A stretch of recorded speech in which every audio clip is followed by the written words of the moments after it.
As is Carol. Carol George also sent me a text yesterday. She's been fighting this illness, and so that's where she's at. I mentioned in a number of sermons the interesting similarities between what we do in our culture with superheroes as to what the ancient world did with their gods. Now many of us will remember perhaps from school Greek gods, like here's Zeus with his thunderbolt, and here's Thor with his hammer, and this is actually from a game that my kids would play called Age of Mythology, and here you have an Egyptian god, and actually the pantheon of superheroes that is most famously known currently through the Marvel universe of comics, and Infinity Wars was their last major film, and I think Captain Marvel's going to come into the next one, and they keep doing this. But in many ways, these two things are very, very similar. The ancient Greek gods were like people, but bigger and stronger, and fought bigger and stronger battles, and they did not die, but they were not always moral exemplars for the people. And in many ways, this is the same story. Now, if you're following the Avengers Infinity Wars, this guy right here at the top is Thanos, which is actually the Greek word, related to the Greek word Thanatos, which means death. And so actually, as I watch all of these movies go, and if you know a little bit about mythology, you know something about symbolism, you watch this stuff play out, and it actually makes a lot of sense. And this guy right here, that's Thor, that's the same as this guy, where actually you have this Nordic god who is a part of the story and a part of what's going on today. Now, the Bible actually is quite different, and you notice that right away when you begin to read the Bible. Because if you read Egyptian creation accounts, or Greek creation accounts, or Nordic creation accounts, or creation accounts of just about every other culture, you have usually creation comes because of the sexual union of some gods, or because of the warring fighting between some gods. But in the Bible, you have one God who speaks order out of chaos, and he orders the sea into light and darkness, day and night, dry land and seas. And so what develops in the Bible is a rich biblical symbolic world. And so in Genesis 1 through 9, you have a lot of water situations. You have the water that begins, and God calls water from dry land, day from night, and he creates habitable order out of all of these components. And then a little bit later you have the flood, which is an undoing of creation, and then a redoing of creation. And so throughout the Bible you get all of this rich symbolism with water, and that's actually where we get our waters from baptism from, and we talked about that a little bit last week. But then you also get wilderness, and water and wilderness are sort of the same thing, but on opposite poles. Water, you can't live in the sea because there's not enough land. Well, you can't live in the wilderness because there's not enough water. And so watery chaos and wilderness chaos are actually kind of compatible. And even though it's lost in English translations, I remember I was studying once. We have the Leviathan, which is like this sea monster that appears in the book of Job and in other places in the Old Testament. And then you have kind of chaos creatures in the wilderness like Behemoth. And so they're parted. But then you have things like serpent in the garden, which is kind of chaos. The serpent in the desert is the jackal. And you're like, well, what does a jackal have to do with serpent? Well, actually, in terms of the Hebrew, they're kind of connected. And so you begin to what this jackal is kind of like the sea monster of the desert. Well, why is that? Because he scurries around and causes chaos. And so God brings Israel into the desert out of watery Egypt for boot camp, bringing life. You have water from the rock. You have sweet water from bitter. You have manna from heaven, which is God feeding his people directly. You have quail from heaven, which is God feeding his people directly. And then you have 40s, 40 days and 40 nights it rains and drowns the world. Israel spends 40 years in the wilderness where God raises up a new generation. Now, as we get into the Gospel of Mark, as I mentioned last week, one of the things that you do when you study the Bible, especially the Gospels, is you compare and contrast the different versions. And one of the things that strikes out from the Gospel of Mark is this word that means straight. But now in the beginning, when you quote the book of Isaiah, prepare the way for the Lord, make straight his paths, when he's talking about John the Baptist, this word straight gets picked up again and again and again and again through the various stories we're going to be reading this morning. And this doesn't happen so directly in Matthew and Luke, who copy from Mark. And what's really interesting in the King James, if you were to read this in the King James, you'd hear straightway, straightway, straightway, straightway, which means immediately in Old English. Now, we don't use that word anymore, so contemporary translations pick up the word immediately, immediately, immediately. And immediately basically means the same thing as straightway because there's no mediation, it's straight there. And sometimes, because it gets repetitive, the English translations like to skip it. But that's really too bad because you get the whole sense of what Mark is doing in the story with this word. As Jesus passed along the Sea of Galilee, now what's interesting is many of us would call that a lake, but it's called the sea. And in the Greek, it's always called the sea. And whereas you have the Great Sea, which is the Mediterranean, off to the west of the land, you have the Sea of Galilee, and it's like the small sea. And when you read the Gospels, you'll find there's interesting things happening in this sea. So you have like the little sea and the big sea. And Jesus is passing by the sea. And again, the sea is the place where, well, if someone were to drop you out of a helicopter into the middle of the Sea of Galilee, about how many miles across is the Sea of Galilee, Maury? Well, about 6. Okay, about 6 miles across. If someone were to drop you by helicopter into the middle of that, many of you could not swim to shore. Now, again, we would look at it and say, well, it's kind of a lake size, but they have storms on the sea, and in the story, there'll be storms in the sea. So Jesus is walking by the sea, and so if you're paying attention to biblical symbolism, suddenly you start to get interested. What's going to happen when Jesus goes by the chaos of the sea?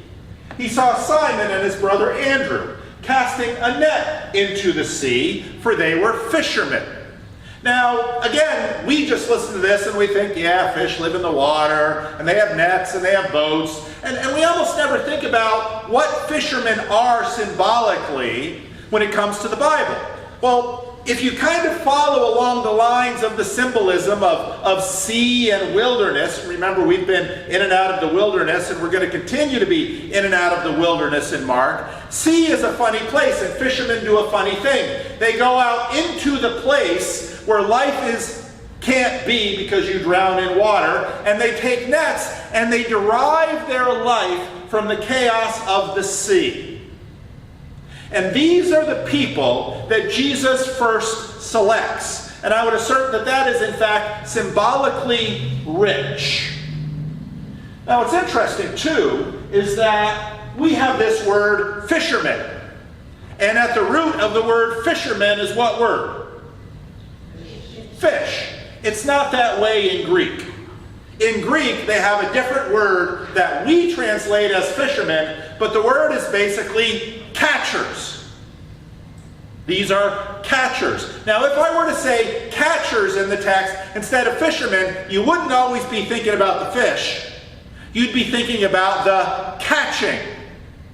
And so Jesus walks by the little sea of chaos, and he's looking for certain men who are catchers, certain men who go out in this thing called a boat into this lake, this sea of chaos, and they catch their living from the chaos of the sea. And Jesus picks these kinds of men to come after him because he is going to train them for something. And so Jesus said to them, "Follow me, and I will make you catchers for people." Well, that sounds kind of creepy. And they usually got nets, and so you might think, okay, these people are going to walk behind Jesus with their nets, and when they see a person, they're going to throw the net over him and catch him. Nope, that's not how it's going to work, because the meaning here is symbolic again.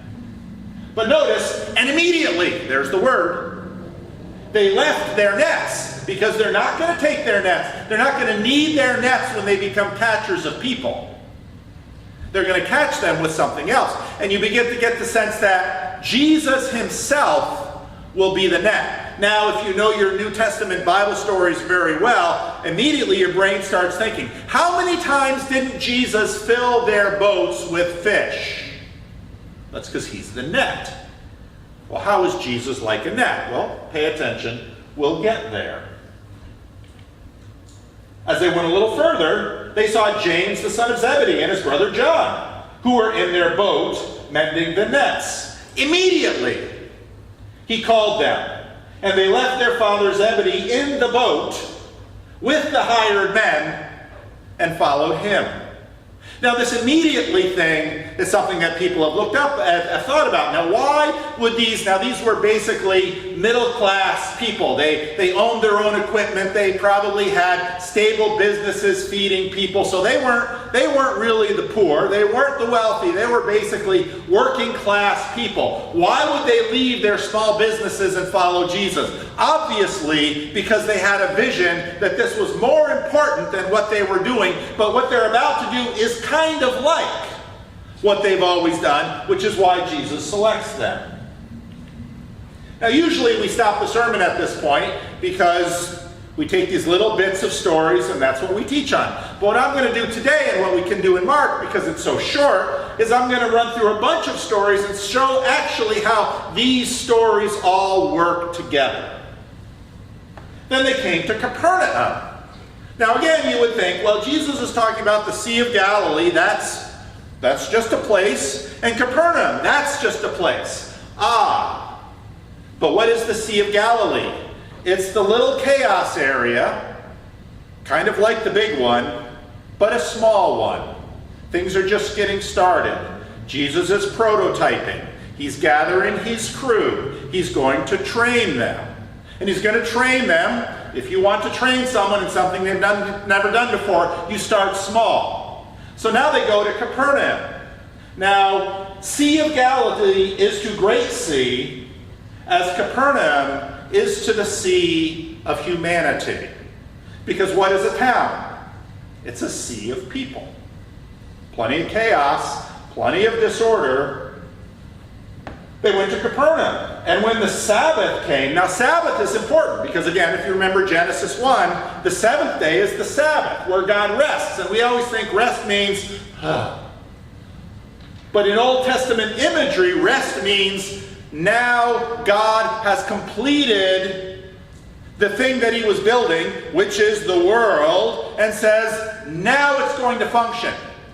The day of rest is the day when you launch the ship that you've been building. It's the day when you launch the corporation. It's the day when you start using the thing that you've been building. And the Sabbath day then is a day of wholeness and rest and peace and the way the world should be. It's a day of shalom, wholeness, completion. Now the synagogue is the Jewish boat in the chaotic sea of mixed humanity. Because remember, this was all ancient Israel, but now the Greeks are in and the Romans are in, and it was called Galilee of the Nations because the Galilee was a very cosmopolitan place. And all these different immigrant groups had moved in, and they're all building their little towns, and it's all in this big cosmopolitan mixture which the Roman Empire is. The synagogue is the Jewish boat in the chaotic sea of mixed humanity. Well, what is mixed humanity in Old Testament sense? It's clean and unclean. When the fishermen would go fishing in the lake, they would take out the fish that swim and have scales because in Old Testament terminology, these would be clean. But if a crab would get tangled in the net, Jewish fishermen would take the crab, throw it back into the sea because the crab is unclean. And so just like in the sea, you had clean and unclean animals, so also in Capernaum, you had clean and unclean people. And the Jews would be practicing their laws, which symbolically talks about separation of clean and unclean. And the synagogue is supposed to be a clean boat in the midst of a chaotic sea that has clean and unclean in it. Now, Jesus starts to teach. They were astounded at his teaching, for he taught them as one who had authority. And what's the root word of the word authority? I made it easy for you. Author. Well, what is authority? Well, it's the author of the story exhibiting his authority over the story. It's the maker of the machine. I go up to that little camera that's taking a video of this, and I look at it and say, if I would take it apart, I'd see lenses. Well, I kind of know what those are. I'd find the sensor on the back that is taking in the light, and then be all these circuits and things. And if my camera breaks, you know what? I can't fix it probably, because I'm not the author of the camera. But the engineers and the company that designed the camera, they have authority over the camera. They know exactly how it works. Many of us drive cars, and we get in the car and we drive. And if the car breaks down, what do? We call someone who has authority over the car. Well, when Jesus teaches, they note right away, he has authority, not like the leaders among us. Now, the story is actually pieced together highly intentionally, because we're going to pause here, and then we're going to come back to that in just a few verses, and something really important is going to be in the middle. Just then, there was in their synagogue, the clean boat in the middle of the mixed sea, a man with an unclean spirit. Well, what does that mean? Well, most of us understand this is a demon-possessed man. Well, what is a demon-possessed man doing in the synagogue? Or what is a man who, well, maybe it's demon possession, maybe it's, that's the frame here, and I don't want to weigh in on that question of whether, there's a whole question around there that I don't want to get in there. But here's kind of the imagery. There shouldn't be an unclean spirit in a man who should be clean. And there shouldn't be a man with an unclean spirit in a boat that should be clean. But here it is in the synagogue. And what this is, if you look at it within this rich symbolic world, is you begin to recognize, well, guess what? What's going on in here? What happens when you have someone or something in the room that doesn't fit? Maybe it's someone with a mental illness that's not being properly treated, and they cause chaos in this place. And they're here, and for the most part, they just kind of sit quietly, but every now and then they erupt. And I can talk about it right now without mentioning a name, but it's right here in the room. And what do we do with this? You know what we do? We manage it. Kind of keep our eye on it. We kind of have made some decisions with it. We've kind of figured out how to live with it. It's kind of not unlike living with an alcoholic. Well, you can't cure the alcoholism, and you can try taking away the bottles, but that doesn't work. So you live with someone who's an alcoholic, or you live with someone who has mental illness, or you live with someone who has something else unclean in their life that is bringing chaos and disruption in your life, but you can't get rid of it. And in fishermen's terms, it's almost like being in a boat with Leviathan, or being in a boat with an alligator, or if you watch The Life of Pi, being in the boat with a tiger. Well, you can't get rid of the tiger. You don't have enough strength to get rid of the tiger, so what do? You learn to live with the alligator. And you kind of learn, you walk on eggshells around the alligator, and you kind of figure out what will tick off the alligator, and you just kind of learn to live with it. But you can't get rid of the alligator, because it's an alligator. And this is what's happening in the synagogue. And here comes Jesus, and he has authority. And suddenly in our minds we wonder, what happens when the champion comes into the synagogue and gets confronted with the alligator? Nobody else in the synagogue has authority. Nobody else in the synagogue has power. But this Jesus has come in, and he has authority. What will happen?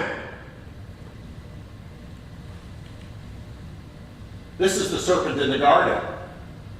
How will one with authority handle what the community has not been able to handle? And he cried out, "What have you to do with us, Jesus of Nazareth?" Usually he just sits there and sleeps.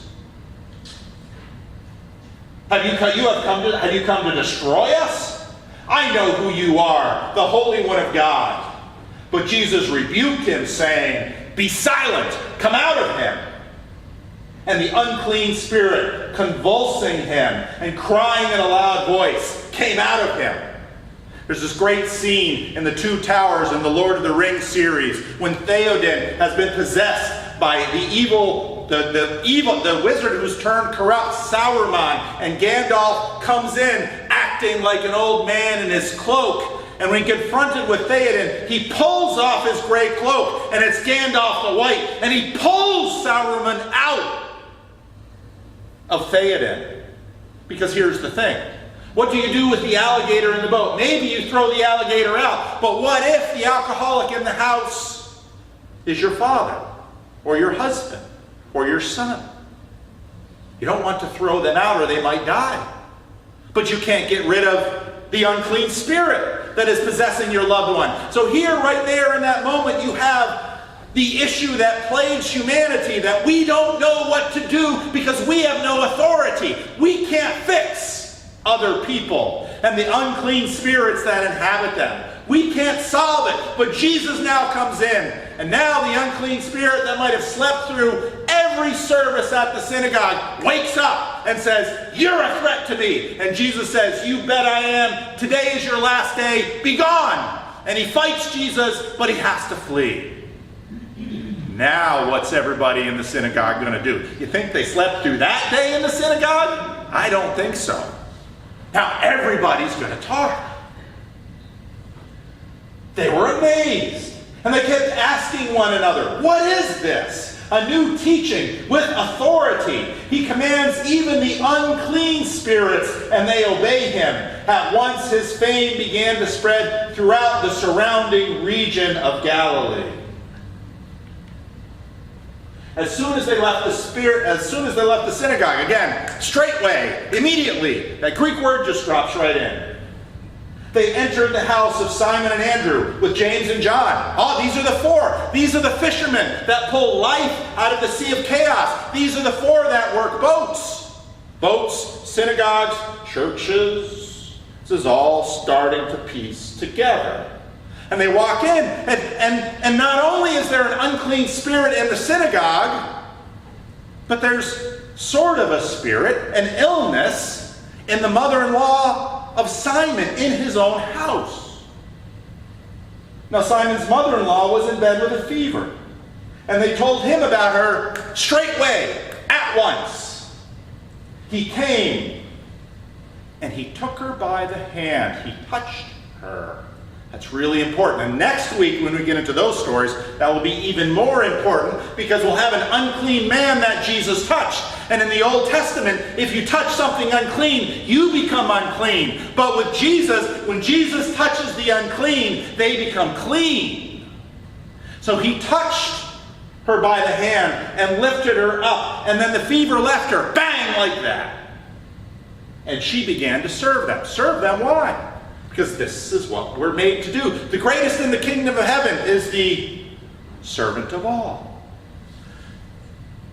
Who is this Jesus? What is he doing? What has he come to do? He just parted the waters and came up out of the waters of baptism. And God spoke, and the dove came down, and Jesus said, "The kingdom of heaven is near." And he walks by the sea, and he says, "You guys who are in boats, who dare to risk chaos to pull your life out of the sea, you are catchers, and I have work for you, because there's a great sea of chaos out there, and I'm going to send you to it. And you're not going to catch fish. You're going to catch people, and you're going to rescue them. You're going to rescue the person from the unclean spirit that has held them in bondage. You're going to rescue people from the unclean spirits in their mind and the ideas and the unclean ideas that are holding the world in bondage. You're going to do that, and I'm going to show you, because I'm going to do it first." that evening. Is Mark just telling us the time? No. Sea, habitable order, wilderness, darkness, light.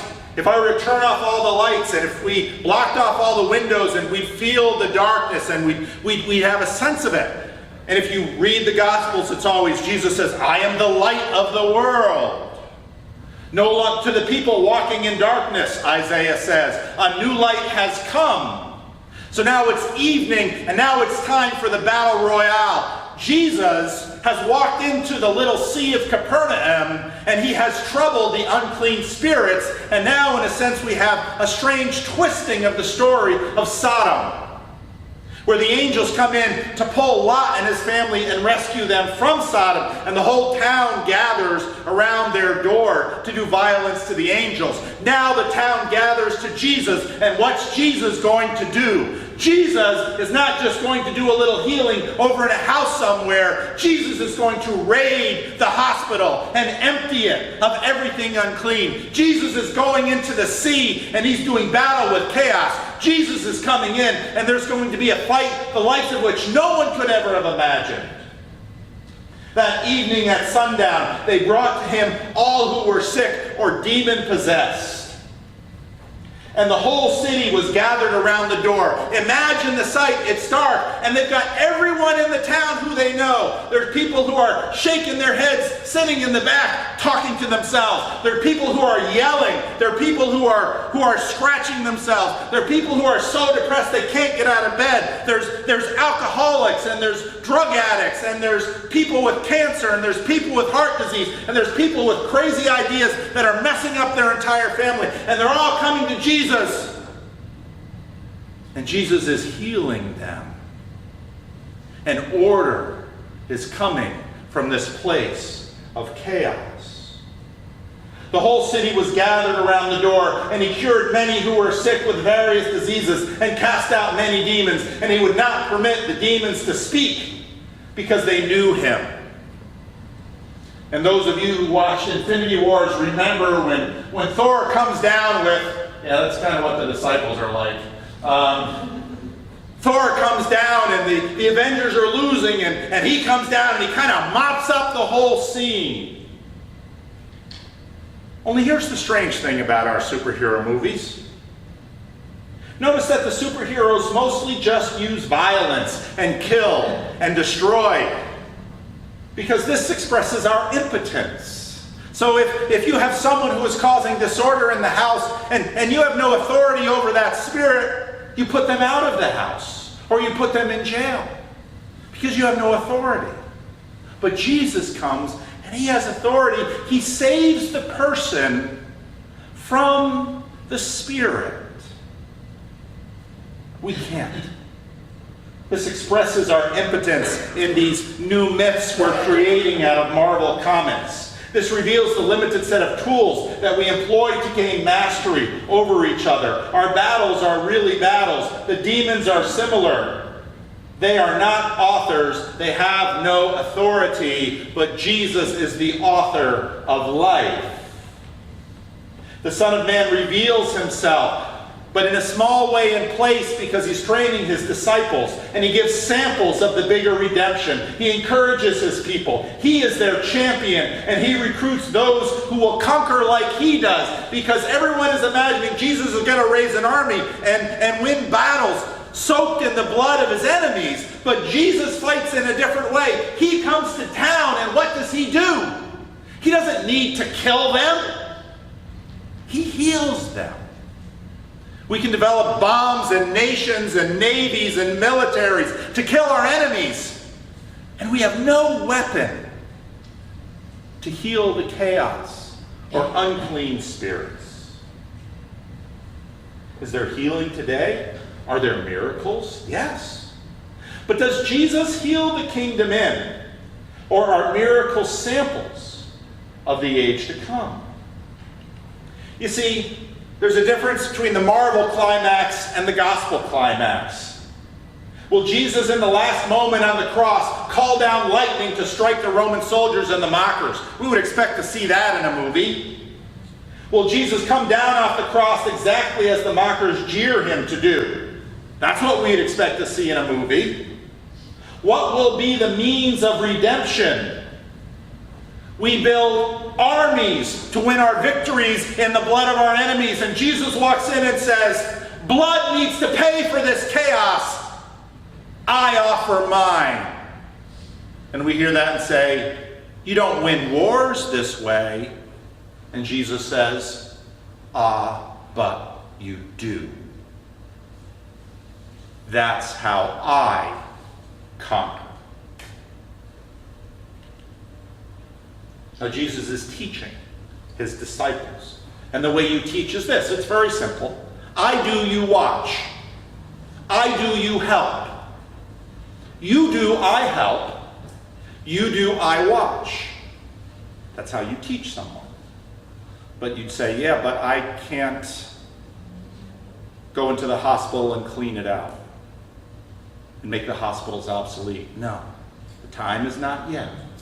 Jesus does not give the formula for penicillin and antibiotics. Jesus says, my kingdom is at hand. My kingdom is coming. Jesus' church will suffer. I consider that our present sufferings are not worth comparing with the glory that will be revealed in us. For the creation waits in eager expectation for the children of God to be revealed. For the creation was subjected to frustration, not by its own choice, but by the will of the one who subjected it, in hope that the creation itself will be liberated from its bondage to decay and brought into the freedom and glory of the children of God. For we know that the whole creation has been groaning as in the pains of childbirth right up to the present time. Not only so, but we ourselves, who have the first fruits of the Spirit, groan inwardly as we await eagerly for our adoption to sonship, the redemption of our bodies. For in this hope we were saved. But hope that is seen is no hope at all. Who hopes for what they already have? But we hope for what we do not yet have. We wait for it patiently. In the same way, the Spirit helps us in our weakness. We do not know what we ought to pray for, but the Spirit himself intercedes for us through wordless groans. And he who searches our hearts knows the mind of the Spirit, because the Spirit intercedes for God's people in accordance with the will of God.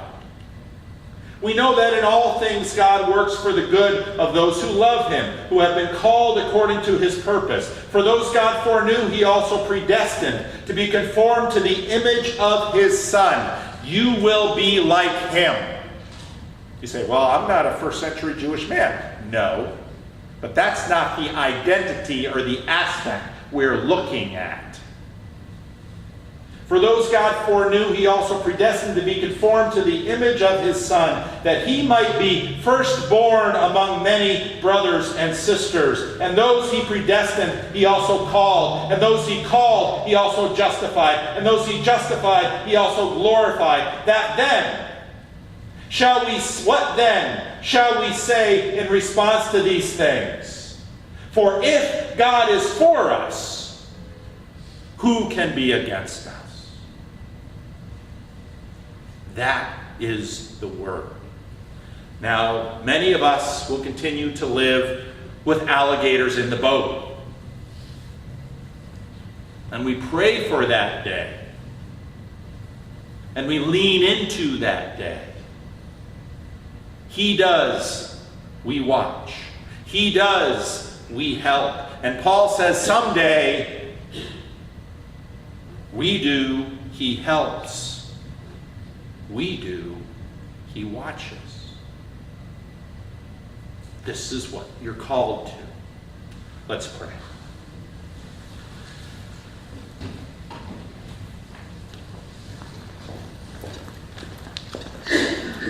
Lord, we are surrounded by unclean spirits.